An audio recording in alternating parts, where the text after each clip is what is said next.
দুটো বিষয় নিয়ে কথা বলতে চাই। প্রধানত কথা বলবো ইরানের পারমাণবিক যে প্রোগ্রাম আছে সেটায় আদতে কতটুকু ক্ষয়ক্ষতি করা গেছে। কারণ গতকাল সিএনএনের একটা রিপোর্টের পর সারা পৃথিবীতে এটা এখন খুবই আলোচিত হচ্ছে। আসলে এক ধরনের ধারণা ছিল, কিন্তু এই রিপোর্টটার কারণে এটার এক ধরনের শক্ত ভিত্তি তৈরি হয়েছে। এছাড়াও আরেকটা ব্যাপার নিয়ে খানিকটা আলোচনা চলছে, সেটা হলো ইসরায়েল ইরানের সিজফায়ার, মানে তাদের যে যুদ্ধবিরতি হয়েছে সেটা কতটা টেকসই হবে। পারমাণবিক প্রোগ্রাম নিয়ে পরের কথা বলছি, কিন্তু যুদ্ধবিরতি নিয়ে এই প্রশ্নটা উঠেছিল কারণ দুই দল তাদের যুদ্ধবিরতি ঘোষণা করার পরও, মানে ট্রাম্পের মধ্যস্থতা এটা হচ্ছে, প্রথম ট্রাম্প ঘোষণা করলেন, তারা দুই পক্ষ মেনে নিলেন, এরপরও খানিকটা আক্রমণ হয়েছে। ইরানের একটা বা দুটো মিসাইল লঞ্চড হয়েছে এবং ইসরায়েল বেশ টাফ জবাব দিয়েছে।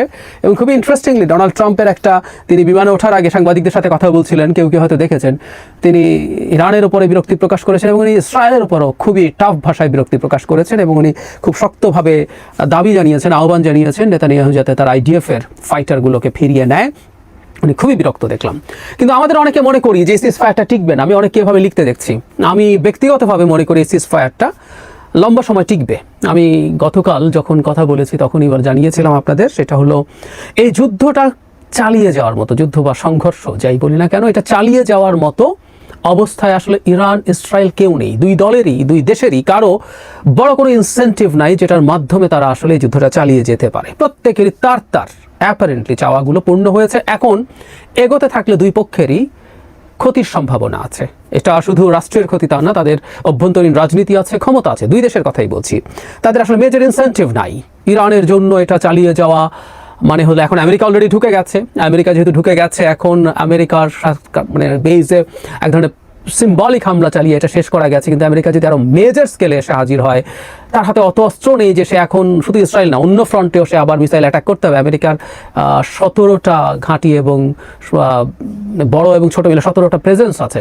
সেগুলোতে ক্রমাগত আক্রমণ করতে চাইলে এত ফ্রন্টে যুদ্ধ করা ইরানের জন্য কঠিন হবে। তার যে স্টক পাইল আছে মিসাইলের, সেটাও খুব বড় না। এদিকে ইসরায়েলের কথা আমরা বলেছি যে সে আক্রমণ করতে পারবে, সে যেহেতু ফাইটার দিয়ে আক্রমণ করছে, তার আক্রমণ করা ইরানের মতো এত কঠিন হচ্ছে না। কারণ ব্যালিস্টিক মিসাইলের মানে যেটা হয়, আপনারা বেসিক নিশ্চয়ই বুঝবেন যে একটা ওয়ারহেড পাঠানোর জন্য একটা পুরো রকেট ইঞ্জিন এখানে কাজ করে, সেটা এসে এখানে শেষ হয়। সুতরাং বুঝতেই পারছি আমরা, একটা ওয়ারহেডের সাথে একটা ইঞ্জিন শেষ হয়ে যায়। এটা অনেক এক্সপেন্সিভ, এটাই বলতে চেয়েছি। আর বিমানে করে অনেকগুলো বোমা নিয়ে যাওয়া যায় এবং এটার যে খরচ সেটা অনেক অনেক কম পড়ে প্রতিটা, আমরা যদি এভাবে ধরি যে প্রতি টন এক্সপ্লোসিভ পৌঁছে দেওয়ার জন্য। সো ইসরায়েলের জন্য অ্যাটাক করা ইজ ভেরি ইজি, কিন্তু ওই যে বলছিলাম ইসরায়েল ইরানের অ্যাটাক ঠেকানোর মতো ক্যাপেবিলিটিও প্রবলেমে পড়েছে এবং সেটা ইসরায়েলের জন্য ক্ষতি করবে। সেই জন্য আমি মনে করি এত লম্বা ডিস্টেন্সে তারা একবার করে দেখলে, ইনফ্যাক্ট এটা ভবিষ্যতে দুই দেশ আবার যুদ্ধে জড়াবে, এটা আমরা মোটামুটি নিশ্চিতভাবে বলতে পারি।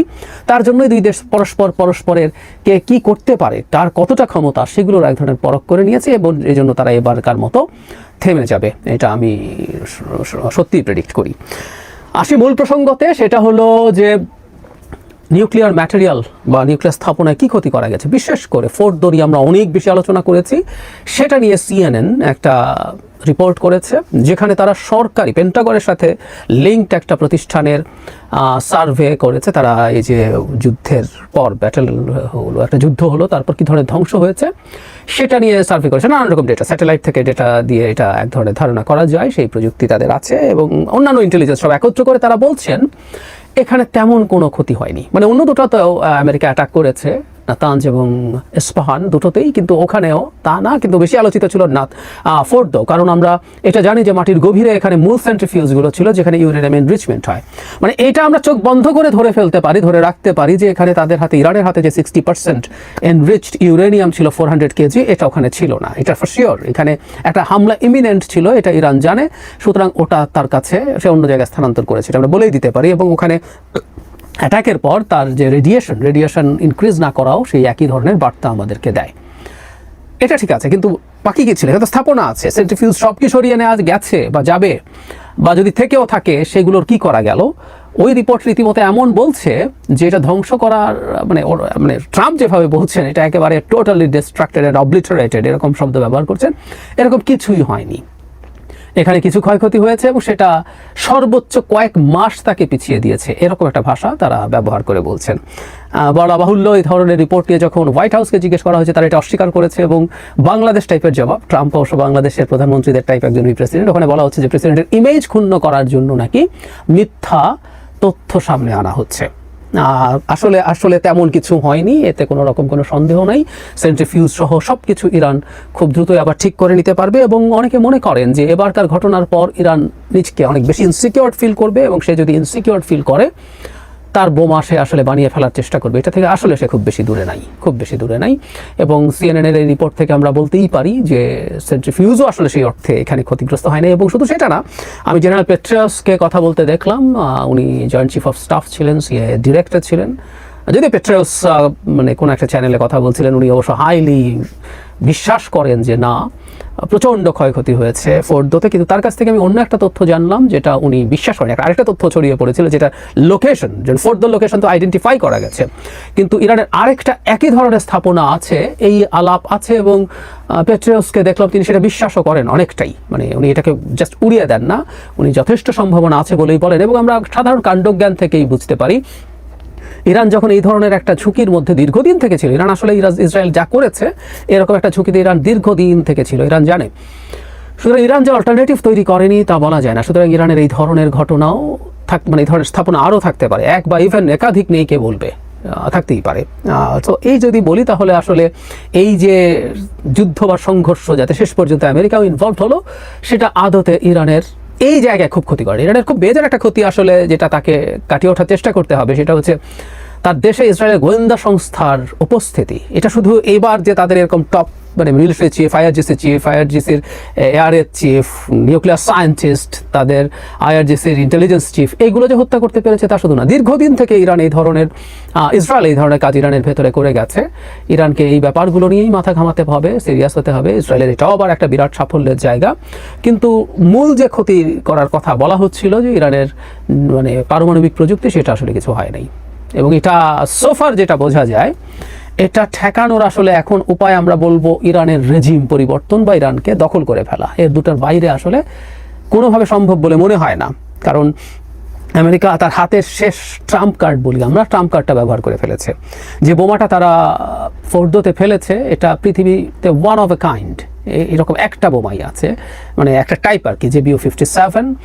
এটা দিয়েও আসলে আগে বিশেষজ্ঞরা বলছিলেন যেগুলো এত ক্লাসিফাইড, যে বোমার capability classified, at the same time ওখানে যা যা আছে এগুলো খুবই ক্লাসিফাইড, গোপন ব্যাপার। এটা কত গভীরে আছে, কিভাবে আছে, আমরা ফুটো দেখলাম বোমা ঢুকেছে, কিন্তু এক্সপার্টরা বলছে এটা এতটাই গভীরে, একই ফুটো দিয়ে একাধিক বোমা গেলে তারপরে হয়তো একটা গিয়ে 25-30 মিটার 40 মিটার পর্যন্ত গেল, সেখানে বিস্ফোরিত হলো, তারপর আরেকটা যাবে, তারপর আরেকটা নিচে যাবে। টেকনিক্যালি খুবই টাফ, মানে এগুলি খুবই প্রেসিশন ওয়েপন। কিন্তু আমরা দেখেছি নিশ্চয়ই একেবারে বোর হোলের মতো যে একটা জাস্ট বোমার ডায়ামিটারের সমান যে একটা ছিদ্র হয়, সেটার মধ্যে আরেকটা যাবে টাবে, এগুলো খুবই কঠিন। কিন্তু আমেরিকা তার হাতে যে লাস্ট ডেটারেন্ট, একমাত্র এই ধরনের বোমা, 13 টন ওজনের একটা বোমা, যেটা ফেলার মতো, নিয়ে যাওয়ার মতো বিমান তাদের কাছে আছে, তারা সেটা পারলো এবং খুবই প্রেসিশনও, কিন্তু সেটাও ফেল করলো। তাহলে আসলে ইরান ভবিষ্যতে আবার নতুন করে যদি এই ধরনের আন্ডারগ্রাউন্ড ফ্যাসিলিটি বানায়, সেটা আরও গভীরে বানাবে, এবং দেখা গেল এটা আসলে খুব বেশি শেষ পর্যন্ত এফেক্টিভ হয় না। তাহলে পথ আছে কি ইরানকে নিউক্লিয়ার ওয়েপন থেকে সরানোর জন্য, ইরানকে দখল করে ফেলতে হবে স্থলসৈন্য নামিয়ে। এটাও প্রায় ইম্পসিবল বা খুবই ক্ষয়ক্ষতির ব্যাপার। এটা হচ্ছে অ্যাটলিস্ট ইরাক এবং আফগানিস্তান আমেরিকা দেখেছে। আর এটা হচ্ছে ইন্টারনাল কোনো কিছু করিয়ে ইরানের এই রেজিমের পতন ঘটানোর চেষ্টা করা। যেই রেজিম নতুন আসবে তারা ইরানের নিউক্লিয়ার প্রোগ্রাম থেকে পুরোপুরি সরে আসবে স্বেচ্ছায়। তারা তাদের সব ফ্যাসিলিটি ওয়েস্টকে দেখাবে, সেখানগুলো সব ধ্বংস করবে, সেগুলো সব নিয়ে আসবে। তার সমৃদ্ধ যে ইউরেনিয়াম সেটাও সে তার কাছে রাখবে না।